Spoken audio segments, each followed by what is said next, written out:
Olá, irmãos, tudo bem?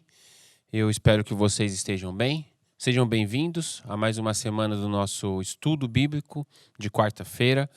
Estamos seguindo o nosso circuito, a leitura anual da Bíblia com a nossa igreja. Semana 5 do nosso circuito bíblico. Vamos lá? Eu quero ler um texto que está em Lucas, capítulo 23, verso 33. Nessas primeiras semanas a gente leu o Evangelho de Lucas e estamos ali na crucificação de Jesus. Eu quero ler esse texto com vocês, depois a gente ora, tá bom? Lucas 23, do 33 para frente. Diz assim: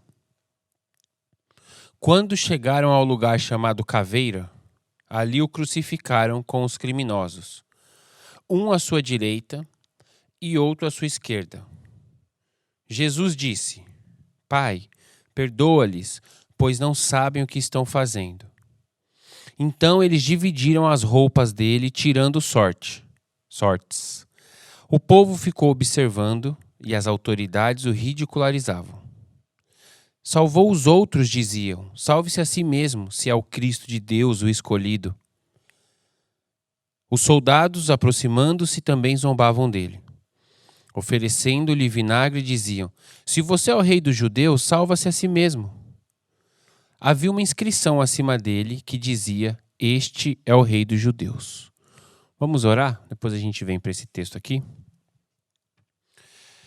Senhor Deus, em nome de Jesus, nós nos colocamos na Tua presença, submetemos as nossas mentes ao Senhor, pedimos que o Senhor fale conosco, que o Senhor nos ensine nesse trecho tão emblemático e tão carregado de emoção, que o Senhor nos dirija e que o Teu Santo Espírito possa falar conosco para que a gente cresça no entendimento da Tua palavra.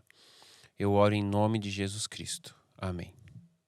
Irmãos, seguinte, crucificação de Jesus é talvez, junto com o pacote crucificação e ressurreição, o principal momento da história da humanidade, onde o plano de Deus convergiu, todo o Antigo Testamento veio até esse momento e ali começa uma nova etapa do plano, digamos assim, do plano de Deus.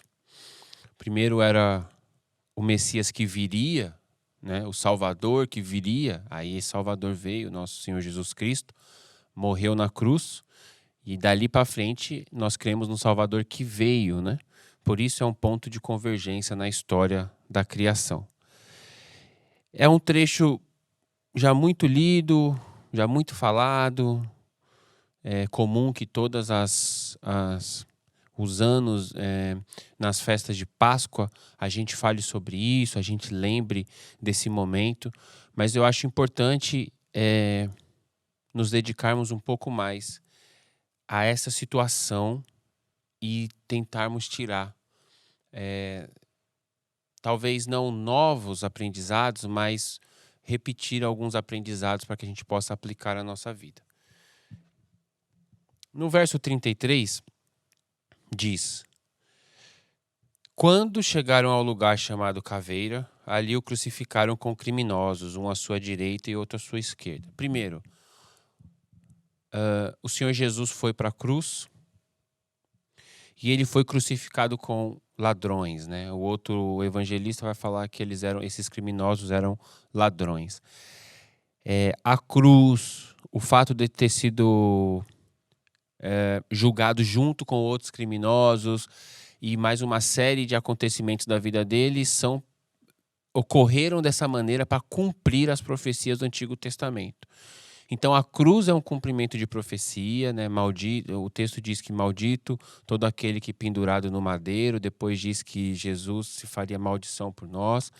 E o outro texto do Antigo Testamento diz que ele seria encontrado entre os criminosos, Então ele seria tido como um criminoso. O nosso Senhor Jesus não cometeu nenhum crime, mas ele foi sentenciado junto com 2 criminosos. Então, para quem passava ali pela rua, estava vendo 3 cruzes e 3 ladrões, entre aspas, Porque ele foi tido entre os criminosos. Por que, irmãos, isso aconteceu? Por que a cruz se fez necessária? Eu acho que essa é uma pergunta que todo cristão precisa saber responder. Porque ele sendo perfeito, justo, amoroso, ele sendo o mais humano de todos os seres humanos, ele sendo Deus, por que foi necessário que isso acontecesse?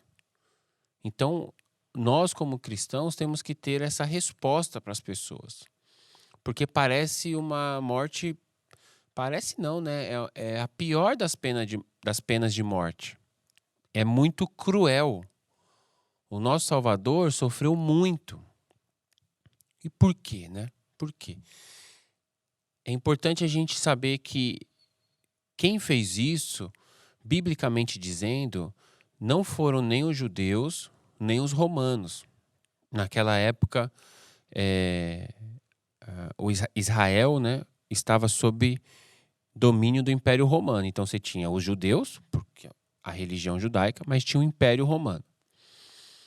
Duas forças de poder. O Senhor Jesus, ele foi preso pelos judeus, foi condenado pelos judeus, depois levou para Pilatos, toda a história antes da cruz, e depois ele foi condenado também pelos romanos, por ambos. Então, ambos têm culpa, ambos prenderam, ambos condenaram. Mas a Bíblia diz, isso é história, a Bíblia diz profeticamente que ao Pai agradou moê-lo. O que isso quer dizer? Quem crucificou o Filho foi o Pai. Por quê? Isso que a gente precisa entender. Porque desde lá do começo da Bíblia, quando o homem caiu, Deus fez o homem perfeito, colocou o homem no jardim do Éden, falou para o homem, só tinha uma lei na constituição do jardim do Éden. Você pode comer de tudo isso aqui, tudo isso aqui é seu, mas aquela árvore lá você não pode comer. Estou falando de Adão e Eva. Aí o homem desobedeceu a única lei que existia. Aí o homem caiu, foi expulso do jardim do Éden. O homem estava afastado de Deus. Ao cair, o homem, a criação, ele se vê morrendo. Ele entra em um processo de morte. Esse processo de morte se dá em todas as áreas da vida. Então, ao estudar a Bíblia, você percebe o quê? Que, primeiro, a conexão do homem com Deus foi rompida. O homem está expulso do Éden. A conexão do Adão com a Eva foi rompida, porque agora eles teriam que resolver alguns problemas que eles não tinham antes. O texto diz, quando Deus fala para Eva que a sua vontade será submetida à vontade dele, depende da tradução, a sua vontade será para ele.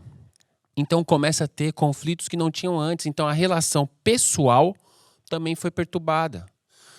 Depois a relação do homem com a natureza foi perturbada, porque antes ele cultivava um jardim.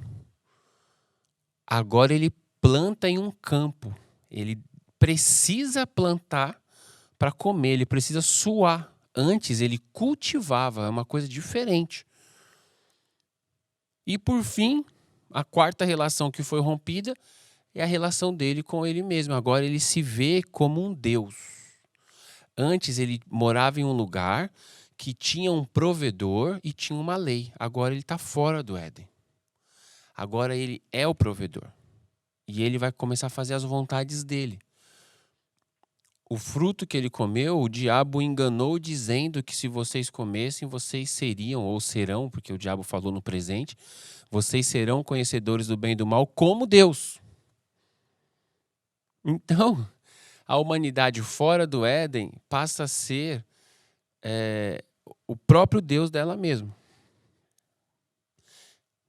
Sabendo que esse caminho era sem volta, o homem não conseguiria, irmãos, refazer essas reconectar esses 4 rompimentos com Deus, com o próximo, com a natureza e consigo mesmo. O homem não conseguiria fazer isso. O homem estava em um processo de morte, apodrecimento. É como quando você tira uma carne da geladeira hoje em dia, ou quando no passado você mata um animal. Cada dia que passa, aquela carne não está mais viva, ela está mais morta. Então, do momento que Adão, a humanidade foi expulsa do Éden até hoje, a humanidade está em um processo de morte.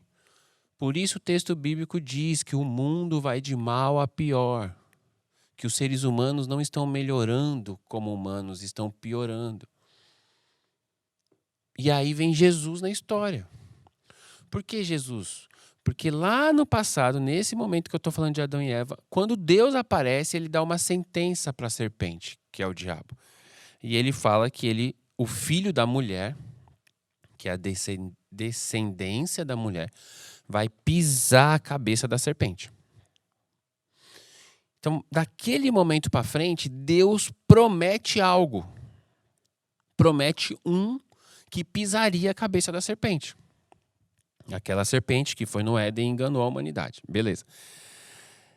A Bíblia vem narrando tudo, todo o texto, todo o plano, e a gente percebe ao estudar, isso está bem claro, que esse descendente da mulher que vai pisar a cabeça da serpente é o Messias, é o Cristo, prometido de Deus. E Deus deixa as profecias do Antigo Testamento para ilustrar para o povo dele que aquele homem prometido no Gênesis virá e nascerá de uma virgem, nascerá em Belém, e Deus deixa tudo preparado, tudo escrito para a revelação do plano dele. Aí nasce Jesus, o Cristo.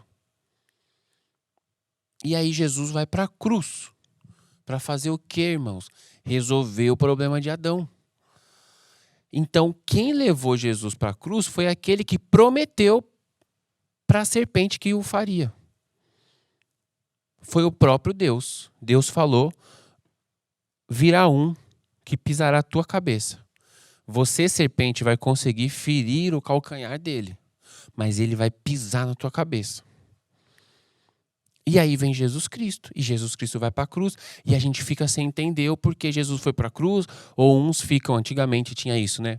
Ficava com raiva dos judeus, porque a culpa foi dos judeus, que os judeus prenderam Jesus, e outros ficavam com raiva dos romanos, porque a culpa foi dos romanos, porque os romanos prenderam Jesus. Mas não, irmãos. A cruz foi necessária. Porque sem a cruz não teria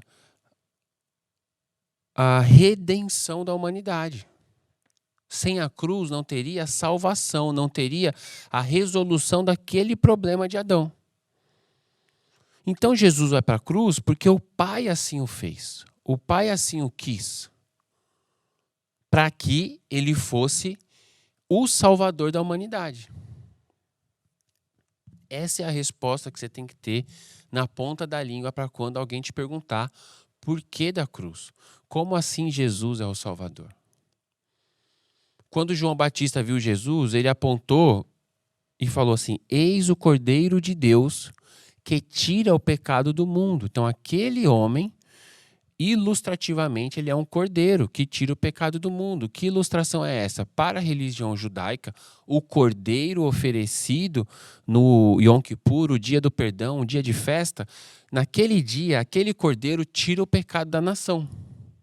Então, João Batista fala, esse que está vindo ali, que é Jesus, é o cordeiro de Deus, não do sacerdote da religião, ele é o cordeiro de Deus que tira o pecado não da nação, mas do mundo.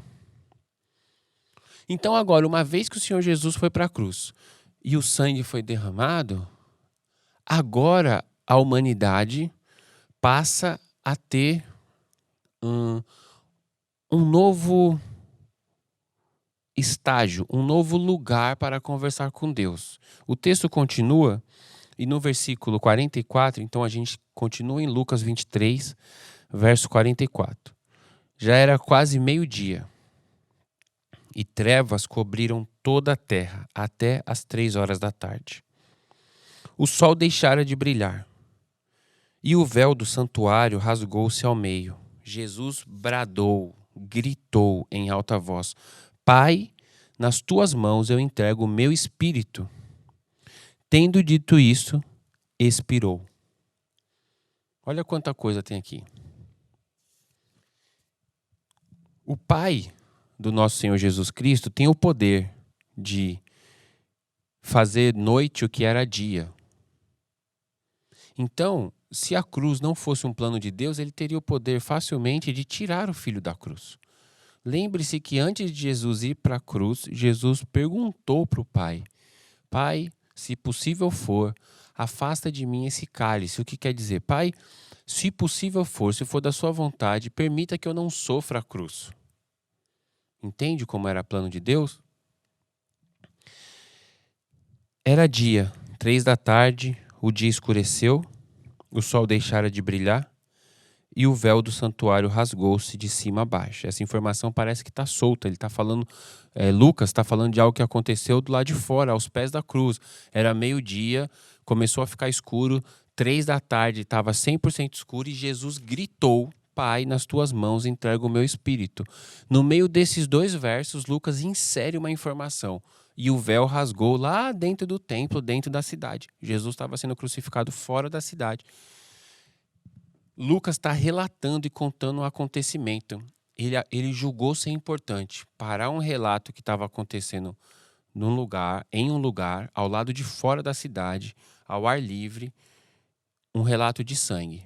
Parou e inseriu uma frase de algo que estava acontecendo dentro da cidade, dentro do templo, uma coisa que não tinha nada a ver, entre aspas, aos olhos humanos, com aquele acontecimento que estava ocorrendo ali no Gólgota, no Monte Caveira, onde Jesus foi crucificado. Por que eu estou falando isso? Porque a cruz significa várias coisas ao mesmo tempo, várias aplicações. Então, primeiro, o Senhor Jesus veio para reconectar aquelas 4 coisas que nós perdemos no pecado de Adão. Então, Jesus é o caminho que te leva para Deus. Agora, você, através do sangue de Jesus, e você, em nome de Jesus, você pode voltar a se relacionar com Deus. Jesus é aquele que cura os relacionamentos interpessoais, porque ele fala para você amar a pessoa. Ele fala para você perdoar a pessoa. Então, você sendo um ser humano que ama e perdoa, você vai ser um ser humano com seus relacionamentos transformados. Jesus curou o nosso relacionamento com a natureza, a criação. Então, uma vez que você se reconhece como cristão, você serve o Deus que criou a natureza. O seu relacionamento com a natureza vai ser um relacionamento diferente. Deveria ser um relacionamento como o de Adão antes da queda, um relacionamento de cultivo. E não só de pegar as coisas da natureza. Usar a natureza, claro, a criação foi posta para nós. Mas nós devemos cultivar para que a gente continue tendo. Usar com sabedoria. Então, Jesus também resolve esse problema. E, por fim, Jesus resolve o problema interno de você consigo mesmo. Porque Jesus é aquele que cura os seus traumas. Jesus é aquele que cura os abusos. Jesus é aquele que cura a falta de paternidade, a falta de mãe, a falta de direcionamento. Então, em Jesus nós temos todas as curas necessárias para os problemas que a humanidade obteve em Adão. Por isso que Jesus foi para a cruz, porque o Pai mandou. Porque o Pai é o maior interessado em resolver o problema da criação dele, Pai. Ele criou tudo lá atrás. O pecado entrou e agora ele está resolvendo tudo na cruz. Mas por fim, e eu caminho para o final, por que Lucas citou o véu do templo? Então você precisa ter Quando você chega nessa altura de Lucas, pressupõe que você leu a outra parte do livro, porque o Lucas ele cita sem explicar. O véu do templo se rasgou. E você poderia perguntar, que templo, que véu? Então, por isso o livro foi escrito numa sequência lógica humana, para que você entenda, quando chegar nesse capítulo, você entenda o que está acontecendo. Existia um templo, onde era o centro da religião judaica. Lá naquele templo tinha 3 espaços: o átrio, o santo e o santo dos santos. E dentro do santo dos santos ficava a Arca da Aliança, que é a manifestação de Deus na terra. Ninguém podia entrar naquele lugar. Aquele lugar era separado por uma grande e pesada cortina, uma cortina alta, gigante, pesada. E somente uma vez por ano entrava um sacerdote naquele lugar para conversar com Deus, porque Deus assim mandou que fosse. Porém, irmãos, ali era o centro religioso daquela cultura na qual Jesus foi crucificado. Então você tem que pensar naquela época que Jesus foi crucificado, no dia em que o véu foi rasgado. Aquele templo era o centro religioso daquele povo. Era uma religião. O tempo inteiro, Jesus ficou falando que os religiosos, eles eram bonitos por fora e secos por dentro. Eles tinham aspecto de justiça, mas por dentro eles não queriam Deus. Eles oravam na praça pública porque eles queriam ser elogiados, mas por dentro é isso. Por dentro eles queriam ser elogiados, eles não queriam agradar a Deus. Eles faziam visitas e faziam longas orações nas visitas porque eles queriam receber a oferta da visita, mas não porque eles queriam alcançar aquela pessoa porque ela é uma filha de Deus. Enfim. Quando o véu é rasgado, na morte de Jesus, então Jesus morrendo na cruz, porque o Pai mandou Jesus para a cruz. O véu é rasgado lá no outro lugar. Quando o véu é rasgado,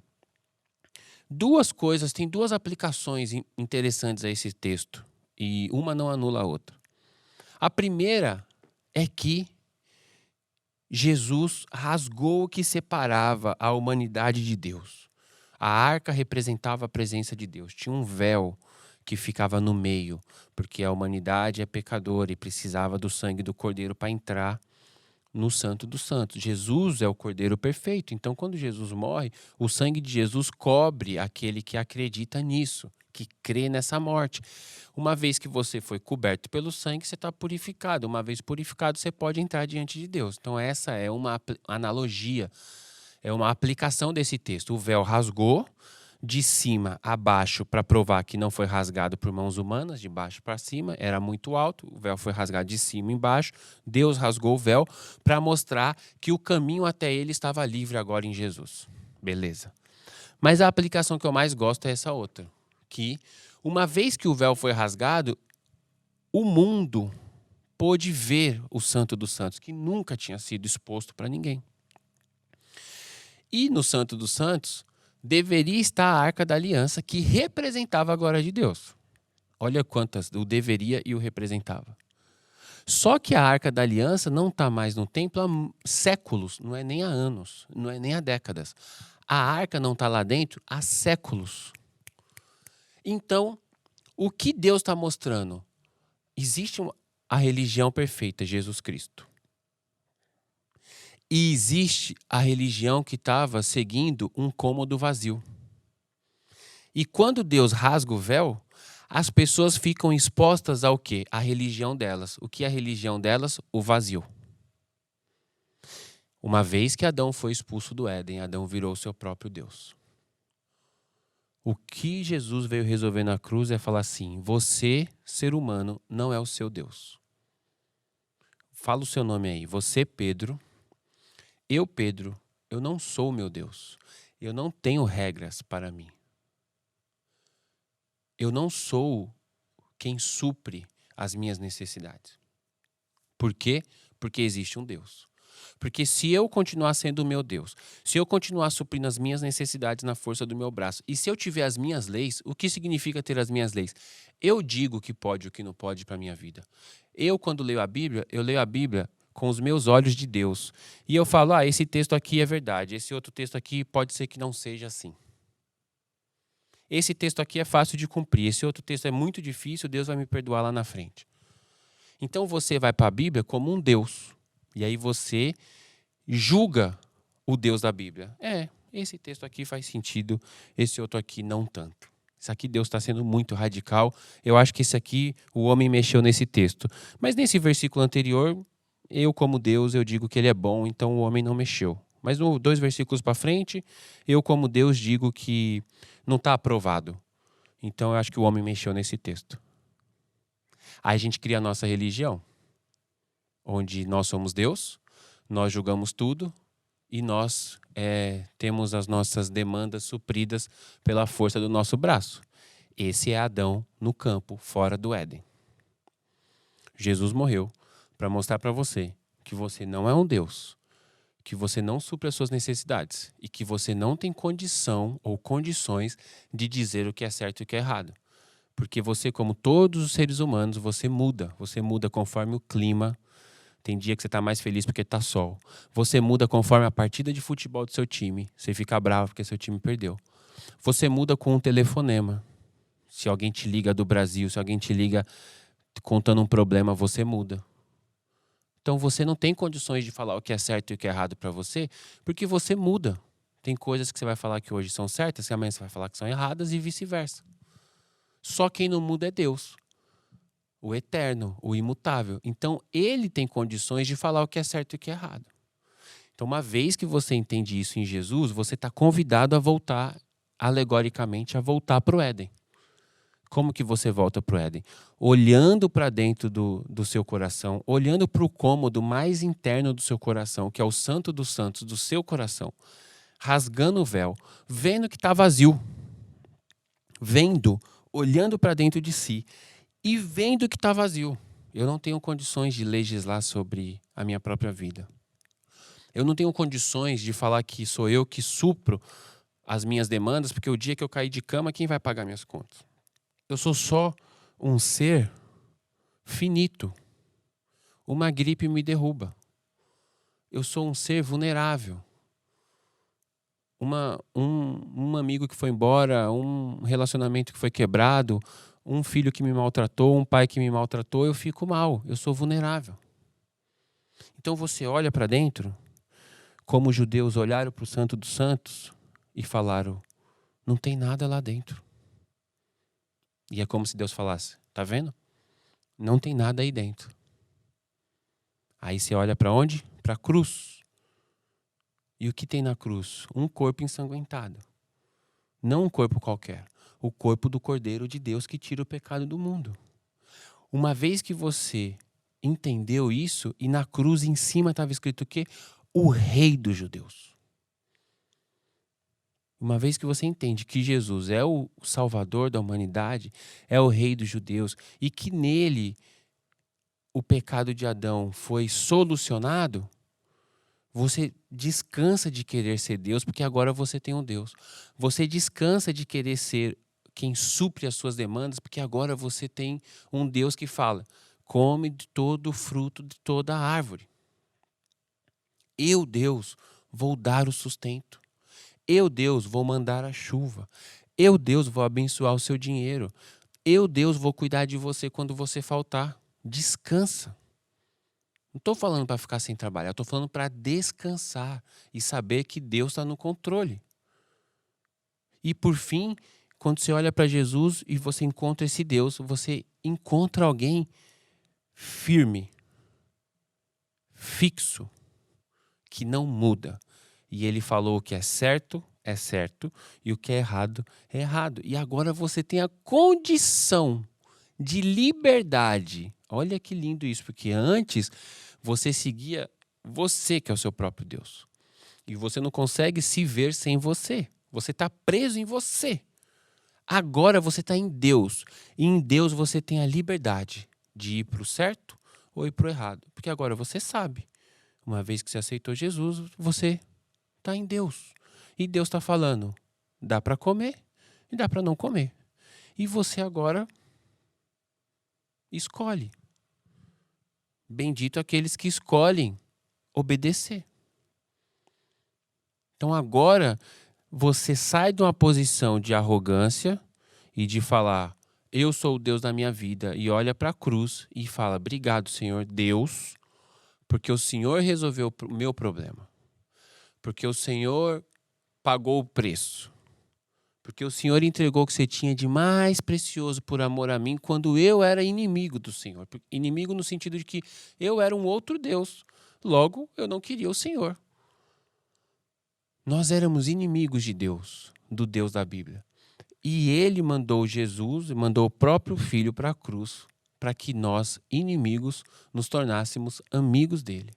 Por isso, quando Jesus fala para você perdoar os seus inimigos e amar os seus inimigos, ele sabe muito bem do que ele está falando. Porque ele fez isso antes. Ele buscou você quando você não ligava para ele. E ele morreu por você antes de você nascer, antes de você sequer reconhecê-lo Ele já estava morrendo por você. Então a cruz é esse objeto de cura, libertação que nós temos e principalmente salvação.